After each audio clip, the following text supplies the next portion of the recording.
Su ponencia del día de hoy se titula Contra el punitivismo, reflexiones feministas sobre criminalización de la pobreza y encarcelamiento en México. Adelante, Aida. Pues las reflexiones que hoy quiero compartir con ustedes son producto de más de una década de realizar investigación activista con mujeres en espacios de reclusión y de un trabajo más reciente en los últimos 3 años con madres y esposas de personas desaparecidas que con picos y palas recorren el país mostrando la dimensión del horror de la violencia patriarcal en México. Y también de una larga trayectoria, antes de empezar con estos temas, de trabajar sobre acceso a la justicia en contextos de pluralismo jurídico. Y son estas 3 experiencias de las que quiero hacer un puente analítico el día de hoy. En el caso de las 2 comunidades, las mujeres en reclusión y las madres de desaparecidos, se trata de comunidades que han sufrido sobre sus propios cuerpos los embates de la violencia estatal, que en el nombre de la llamada guerra contra las drogas, ha encarcelado a mujeres y hombres pobres y racializados, a la vez que ha sido cómplice de una violencia criminal que ha convertido nuestro país en una gran fosa clandestina. A pesar de sus distintas experiencias frente a la violencia punitiva del Estado, ambas colectivas de mujeres, porque son, en el caso de la cárcel, solo mujeres, y las colectivas de familiares con las que trabajo también son de mujeres, comparten una profunda crítica a la justicia estatal, a la impunidad, a la violencia policial, así como su capacidad de construir comunidades sororales que nacen del dolor, pero que se convierten en espacios políticos de reflexión y crítica. En el último año, las mujeres en prisión integrantes de esta colectiva de la que he estado siendo parte, la colectiva editorial Hermanas en la Sombra, en el estado de Morelos, y las madres de la organización Las Rastreadoras del Fuerte, en el norte de Sinaloa, iniciaron un intercambio epistolar y poético que ha tenido como producto final un libro conjunto intitulado Nadie detiene el amor. En este libro colectivo, las rastreadoras comparten sus historias y las de sus hijos e hijas desaparecidas, recordándonos así la dimensión humana de esta numeralia del terror. 250,000 muertos en la llamada guerra contra el narco, solo del 2006 y al 2018, sin contar los de este sexenio. 40,000 personas desaparecidas como cifra oficial, lo cual sigue siendo un subregistro. 26,000 cuerpos sin identificar.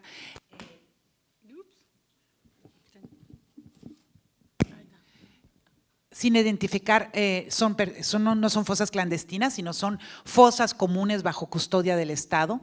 70,000 migrantes centroamericanos desaparecidos en tránsito por el país, 2,200 fosas clandestinas documentadas por el Estado, sin contar las que no están documentadas y que evidentemente están por ahí, 2,884 cuerpos exhumados de las fosas clandestinas por las propias familias desde que se iniciaron los movimientos. Nos hemos acostumbrado en México a estos números, que son realmente la historia de un oprobio. Y estos proyectos donde las madres cuentan las historias de sus hijos, el contexto de vulnerabilidad que hizo posible la desaparición forzada, es un intento por recordar la dimensión humana de esta numeralia. Se han convertido así en la conciencia de la sociedad mexicana. Son madres, esposas, hermanas que denuncian con sus historias las violencias estructurales, racistas y patriarcales que hicieron posible la desaparición de sus hijos e hijas. Al mismo tiempo, las escritoras en reclusión les responden con poesía, en la que les comparten sus violencias, pero también sus esperanzas. A mí me ha tocado ser el puente entre ambas colectivas y aprender de estos diálogos de saberes. Las formas creativas en las que estas mujeres, pobres y racializadas, muchas de ellas indígenas, están respondiendo de manera creativa a la violencia del Estado. Vamos a ver en estos 25 minutos qué tanto les puedo compartir, pero a lo que hoy quiero hablar, más que del proyecto mismo que tocaré al final, es del marco analítico a partir del cual estoy leyendo estas historias. La violencia del narcoestado, la criminalización de los pueblos indígenas y de la población pobre y racializada en México, así como su prisionización, han implicado una forma más de despojo y desplazamiento forzado, al romper sus vínculos comunitarios, reubicándolos en prisiones, lejos de sus familias y ejerciendo sobre sus cuerpos múltiples formas de violencia que van desde la tortura hasta el aislamiento, pasando por diversas formas de violencia física y simbólica. Las mujeres enfrentan formas específicas de violencia antes, durante y después de la detención, que incluyen el hostigamiento y la violación sexual, así como la separación de sus hijos, sus familias y su entorno comunitario, que para ellas representa otra forma de tortura. Estamos ahorita presentando un diagnóstico sobre lo que está haciendo el uso de la tortura sexual en cárceles en México. Espero en la próxima vez poder presentar parte de esto. El uso de la violencia sexual como estrategia para ocupar los cuerpos y territorios de los colonizados ha sido ampliamente documentado por las feministas indígenas y muy poco tomado en cuenta por quienes teorizan las violencias en los territorios. Trabajos como el de Aura Cumes, el de Andrea Smith, nos hablan de este uso de la violencia como forma de territorialización y desterritorialización. Estas estrategias continúan vigentes como parte de las prácticas represivas de los cuerpos de seguridad en México. El hecho de que sean cuerpos racializados e inferiorizados los que habitan mayoritariamente las prisiones de las Américas ha sido ampliamente denunciado por las feministas afroamericanas y chicanas en Estados Unidos, por las feministas afro, por los estudios críticos de raza, por los feminismos descoloniales en América Latina, dentro de los que me ubico, y por algunos sectores de los estudios críticos de prisión, como los trabajos de Ben Holguín o Wokan. Sin embargo, en los estudios carcelarios en América Latina ha sido mucho más complicado posicionar este debate, en parte porque el mito del mestizaje ha hecho difícil nombrar el racismo. Bajo la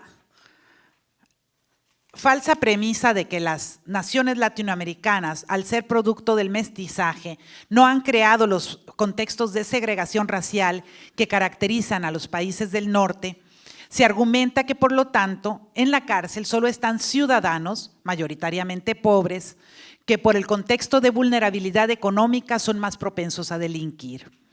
Por lo tanto, aún las perspectivas más críticas siguen señalando la criminalización de la pobreza y la corrupción del sistema judicial como el principal problema que se enfrenta en la justicia penal y en los sistemas penitenciarios de América Latina. Entre las excepciones están los trabajos de Rita Laura Segato, quien nos ha dicho que la cárcel tiene un color, y apunta hacia la complicidad de la academia al silenciar la estructura racista y racializada que marca las prisiones en América Latina. Basta desde el sentido común visitar cualquier prisión en México y luego irte a una escuela privada y darte cuenta cómo estas estructuras coloniales siguen marcando las jerarquías de clase en el contexto mexicano. En el contexto actual de crisis de derechos humanos en México, en donde la llamada guerra contra el narco ha dejado esa numeralia que hablamos, la militarización del país y el crecimiento de la estructura penitenciaria han demostrado ser más la parte del problema que la solución.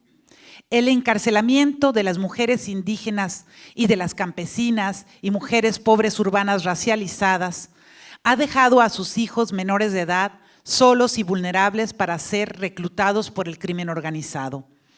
Cuando estos adolescentes terminan en centros de detención juvenil, más que ayudarlos a salir de las redes del crimen organizado, los desarraigan y destruyen sus referentes culturales que les daban asideros éticos ante las violencias múltiples que los rodean.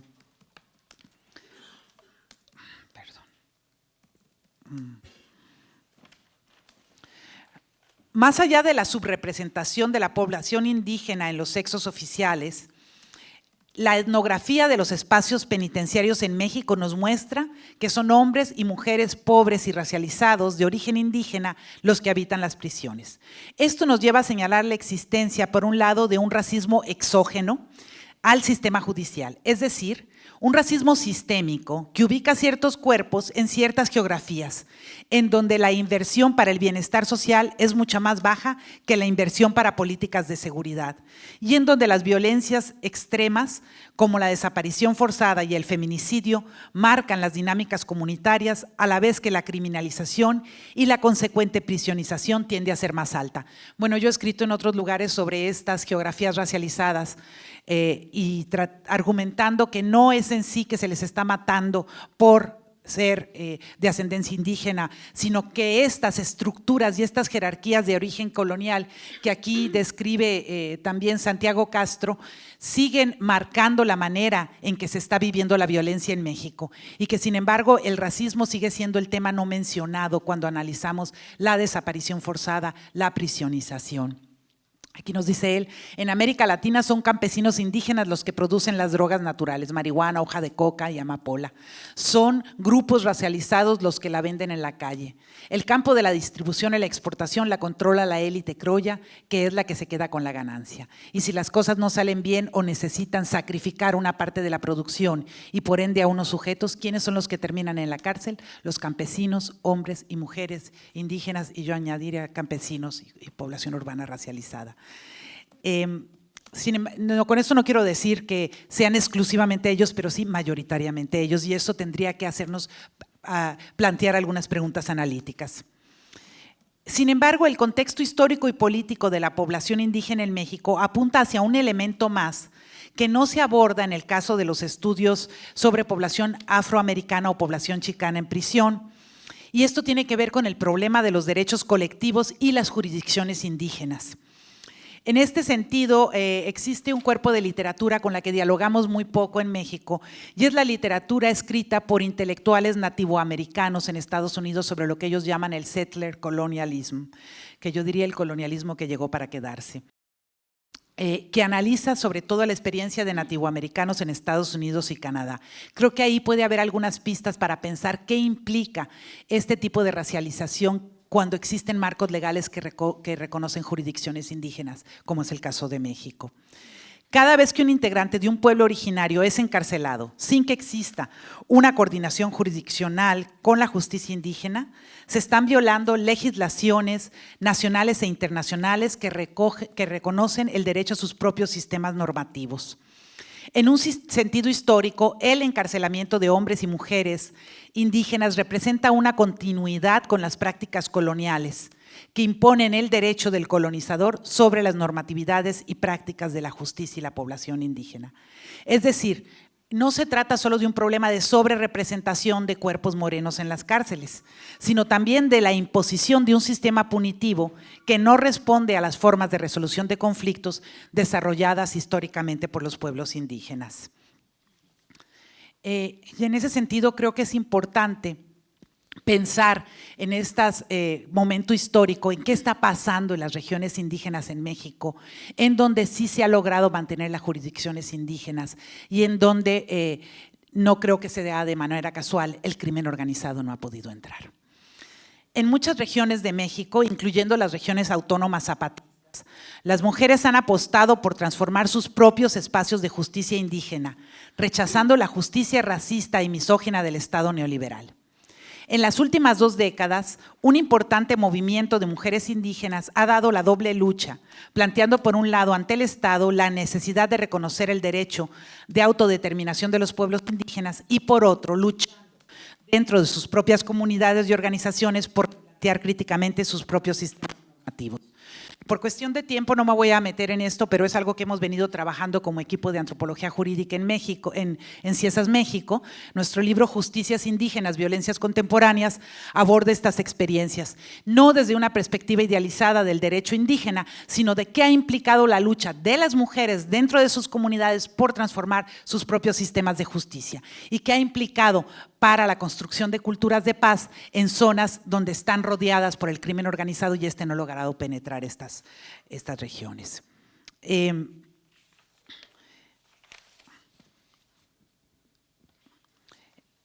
estas zonas, la apuesta por la justicia transformadora comunitaria coincide mucho con las búsquedas de espacios de justicias alternativas que muchas de las madres de desaparecidos están haciendo en distintas regiones de México. En ambos casos se reconoce que la reproducción de la violencia patriarcal es un problema que se debe de enfrentar comunitariamente. No es un problema solo de mujeres. Y que si bien los perpetradores de estas violencias extremas son hombres, también lo eran muchos de los hijos y la mayoría de los cuerpos jóvenes y pobres racializados que aparecen en las fosas clandestinas. Algunos autores hablan de juvenicidio, como José Manuel Valenzuela Arce, en donde los jóvenes más pobres y marginados de la sociedad, que habitan en geografías racializadas, están siendo también víctimas de las masculinidades violentas, de las propias y de las de los otros, y de la violencia patriarcal. Cuando las rastreadoras del fuerte, aquí con quienes he venido trabajando en los últimos 3 años, gritan, no queremos justicia, queremos verdad, lo que están rechazando es el aparato de justicia y seguridad estatal en el que no creen, que ha criminalizado a sus hijos, ha militarizado sus comunidades y ha desaparecido a muchos de sus familiares. En contraste con las organizaciones de familiares de otras regiones de América Latina, sobre todo del Cono Sur, donde se gritaba ni perdón ni olvido, castigo a los asesinos, las rastreadoras centran sus esfuerzos en encontrar los cuerpos de sus hijos, recuperando a lo que llaman sus tesoros. No solo porque demandar el castigo y el encarcelamiento de los perpetradores pondría en peligro su vida y la de sus otros hijos, sino también porque sus demandas de justicia pasan por la necesidad de construir espacios y comunidades más seguras en donde los hijos no tengan que ser ni sicarios ni cuerpos desechables. Es en la zona norte de Sinaloa donde he venido trabajando los últimos 3 años con un equipo forense que también tiene su sede en Ciesas, que es el Grupo de Investigación en Antropología Social y Forense. En este contexto de violencias extremas, las mujeres en reclusión que tienen a sus hijos fuera, cuyas vidas están en peligro constante, las mujeres indígenas que viven en regiones militarizadas y o bajo el control del crimen organizado y las madres de las jóvenes desaparecidas rechazan la justicia del Estado. Y por distintos caminos están apostando a construir comunidades políticas para repensar la justicia punitiva y el encarcelamiento o para replantear los espacios de justicia comunitaria. Aquí no voy a profundizar mucho en esto, pero es paradójico porque todavía dentro del feminismo el punitivismo sigue siendo un paradigma muy hegemónico. Se sigue pidiendo más encarcelamiento para los hombres, más leyes punitivas, cuando lo que estamos viendo es que estos encarcelamientos para lo que sirven es para aceitar la rueda de estas industrias penales globales sobre las que he escrito en otros contextos. El proyecto de elaborar conjuntamente entre mujeres en reclusión y madres de desaparecidos un libro de historias de vida y de poesía surgió de la convicción de que el reconocimiento y la sistematización de sus saberes resultaba fundamental para el establecimiento de alianzas políticas y para la búsqueda de estrategias para confrontar la violencia y la impunidad. Explorar los distintos sentidos que tiene la justicia, reconociendo la existencia de otras epistemologías, es un paso necesario para la construcción de formas y espacios alternativos más allá del Estado que permitan confrontar la violencia y la conflictividad social. Desestabilizar nuestras certezas en torno a lo que es o no es la justicia, la legalidad o la ilegalidad, como estamos haciendo hoy en este Congreso, y permitirnos aprender de otras experiencias y concepciones de vida digna, es un paso necesario para la descolonización de nuestra academia, que desde hace rato están reclamándonos los actores sociales cuyas violencias estamos describiendo en este evento. El diálogo con las rastreadoras y con las mujeres del Cerezo Femenil de Atlacholoaya ha sido para mí una oportunidad única de aprender de distintas maneras de ser y de estar en el mundo. El intercambio entre ellas fue también una posibilidad de construir puentes y compartir búsquedas. Si bien no fue posible reunirse en el mismo espacio físico, porque la distancia geográfica y los muros de la prisión las separaban, el intercambio epistolar les permitió compartir sus experiencias y sobre todo sus críticas a la justicia del Estado. Y a partir de este intercambio me enteré de que había muchas mujeres en el Cerezo de Atlaxolhuaya, por lo menos 5 que yo supe que tenían hijos desaparecidos afuera, que desaparecieron una vez que ellas ya estaban recluidas en el Cerezo. Las 19 historias que integran este libro fueron leídas y discutidas por las integrantes de la colectiva editorial Hermanas en la Sombra, que se encuentran presas en el Cerezo Morelos, en el estado donde yo vivo. Ellas habían tenido una experiencia previa de elaborar su propio libro de historias de vida titulado Bajo la sombra del Guamúchil, historias de vida de mujeres indígenas y campesinas en reclusión. Y estaban sorprendidas ante las similitudes en sus experiencias de vida. ¿Puedes quitar eso de ahí? Porque va a ser ruido mientras esté ahí. Gracias. Entre las similitudes en sus experiencias de vida. En ambos casos, sus testimonios eran historias… ¿Por qué haces ruido? Perdón. Ahí toca. Oh, perdón. Toca la conexión, claro. Sí. En ambos casos, sus historias eran testimonios de múltiples violencias, de injusticias e impunidad, pero también de la capacidad de resistir y construir comunidad a partir del dolor. En respuesta a las historias de las buscadoras y sus hijos e hijas, las integrantes de la colectiva respondieron con poesía, con cartas poéticas, en donde expresaban su solidaridad ante las pérdidas. Hago rápidamente un comercial. Este proyecto, que empezó con un proyecto de investigación activista, ahora es la primera editorial penitenciaria en México. Ellas han publicado 17 libros, algunos artesanales como estos, como este que está aquí, hecho con papel reciclado de la cárcel, y otros con becas de Limba, como esta trilogía, y todos están en venta allá afuera, y con la venta de estos libros podemos apoyarlas cuando salen libres, así que ojalá que nos puedan comprar algo, allá van a estar vendidos. Entonces, en este intercambio que se hizo, las internas compartieron. Lo que las internas escribieron se compartió en el taller de memoria, en el que se discutieron las versiones finales de las historias de vida. La lectura en voz alta de los textos poéticos fue en sí mismo un ritual de sororidad, que a pesar de la distancia permitió entender los límites de la comunidad emocional, para recuperar el concepto de Miriam Jimeno, del que hablaban hoy en la mañana, más allá del espacio geográfico de Sinaloa.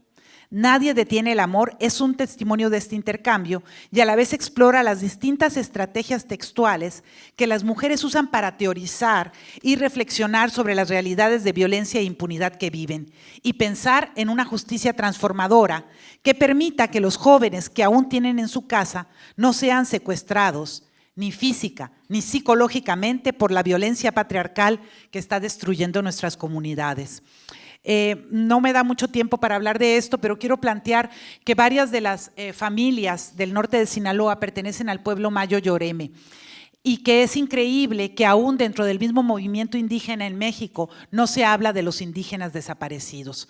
Están múltiplemente desaparecidos porque el estigma que se ha construido sobre la desaparición forzada hace que no haya una reivindicación política de sus desaparecidos. Y estas historias nos hablan de estas intersecciones que marcan sus vidas. Los talleres de memoria también fueron una manera en la que ellas construyeron la geografía de las violencias que están viviendo a partir de la geografía en la que están encontrando las fosas. Bueno, a partir de estos diálogos, lo que yo quiero plantear, este es el libro que está por salir de este intercambio, es que no se trata solo de testimonios que yo como antropóloga voy a venir a analizar y a decir que nos están planteando, sino que son en sí mismo teorizaciones encarnadas que a partir de otras estrategias textuales están apuntando hacia este continuum de violencia que antecede la desaparición y también continúa después de que encuentren sus cuerpos en fosas clandestinas. Escuchar estas voces como teorizaciones nos permitiría ver esto que las feministas llaman la interseccionalidad ya planteada desde las experiencias mismas. Y nos daríamos cuenta que cualquier análisis de la violencia en México que no considere una perspectiva de género y una perspectiva antirracista se está perdiendo la mitad de la película, porque tenemos que ver cómo estos múltiples sistemas de exclusión intersectan y posibilitan las violencias que vivimos. Bueno, quiero terminar. Hablo aquí de cómo se da el espacio de construcción de comunidad emocional y a qué me refiero con eso, pero como no da tiempo, quiero terminar con algunas reflexiones finales. En el contexto latinoamericano, en el que las estructuras coloniales y el racismo siguen siendo constitutivos de las relaciones sociales, las ciencias sociales que quieran entender las violencias deben necesariamente incluir el racismo como eje estructural. Y aquellos que nos ubicamos dentro de la investigación activista debemos de considerar la lucha antirracista como un eje fundamental de nuestras luchas políticas. Las formas que toma la violencia de Estado están marcadas por el racismo, que utiliza la justicia penal para segregar a las mujeres pobres y racializadas, aislarlas y alejarlas de su territorio. Estamos también ante un racismo estructural que hace que ciertas vidas sean consideradas como desechables y algunas muertes y desapariciones causen más indignación que otras. Por lo mismo, los testimonios de violencia de estas mujeres encuentran menos eco que en las denuncias de la sociedad civil que la violencia ejercida, por ejemplo, contra periodistas, intelectuales o estudiantes. Si los 40,000 desaparecidos que tenemos en México hubieran sido de Polanco, hace mucho que tendríamos, que es una zona rica, clase media alta en la Ciudad de México, tendríamos hace mucho a este país movilizado de una manera que esta indiferencia ante los 40,000 no ha dado. La manera en que sus experiencias específicas ante el poder patriarcal dentro de sus comunidades y frente al Estado mexicano son borradas por las perspectivas etnocéntricas, inclusive de algunos feminismos, y sus vidas invalidadas y desestabilizadas por las fuerzas represivas, vuelve relevante al hablar de nuevas formas de colonialismo que siguen marcando la vida y las realidades en estas geografías. Aquí también estoy debatiendo con algunas perspectivas feministas que dicen que estos hombres pobres que están en las fosas, pues no son problema de las feministas, porque son hombres matándose entre ellos. Y yo lo que estoy planteando es que estamos ante las consecuencias de una violencia patriarcal que está marcando a los sectores más vulnerables de la sociedad. La apropiación e institucionalización de los discursos en torno a la equidad de género por parte del Estado mexicano, despojándolos de su radicalidad crítica, nos lleva a pensar en la necesidad de reivindicar la denuncia del colonialismo como una parte central en la crítica feminista. Urge construir alianzas entre el movimiento feminista y el movimiento indígena para denunciar y desarticular las estrategias neocoloniales que ocupan los cuerpos y territorios indígenas. La denuncia de la violencia de Estado y la lucha contra la prisionización de las mujeres pobres debe de ser una demanda urgente de la sociedad. Quiero cerrar con un poema que escribió María Elena Basabe, que es la mujer del traje amarillo que está ahí, es el traje color beige, es el traje de las procesadas. Suzuki Lee Camacho, de ascendencia coreana, estuvo 15 años presa por matar a su marido en defensa propia después de años de violencia. Ambas participaron en el proyecto. María Elena Basabe escribe: almas errantes, mamás llorando, migajas de ellos piden a Dios orando, pedazos de ellas. Lo saben ausentes, no hay nada de ellas. Sus palas son conciencia, sus voces la memoria. Bueno, pues quiero finalizar diciendo que frente a estas culturas transnacionales de muerte, las mujeres en las Américas han desarrollado estrategias creativas de resistencia que van desde las creaciones de sus propios sistemas de seguridad y justicia hasta el uso de la escritura creativa como herramienta de denuncia de las múltiples violencias. Aún en espacios de aparente aislamiento y de control total de la población, como son las cárceles, mujeres como las de la colectiva han logrado construir una comunidad emocional y política que les permite confrontar la violencia institucional que cotidianamente desvalora sus vidas. Esperemos que esta presentación sirva para hacer eco a sus denuncias y construir alianzas transnacionales desde la academia y del activismo que permitan confrontar las políticas de despojo, confinamiento y muerte que afectan la vida de miles de hombres y mujeres pobres y racializados en toda América Latina. Muchas gracias.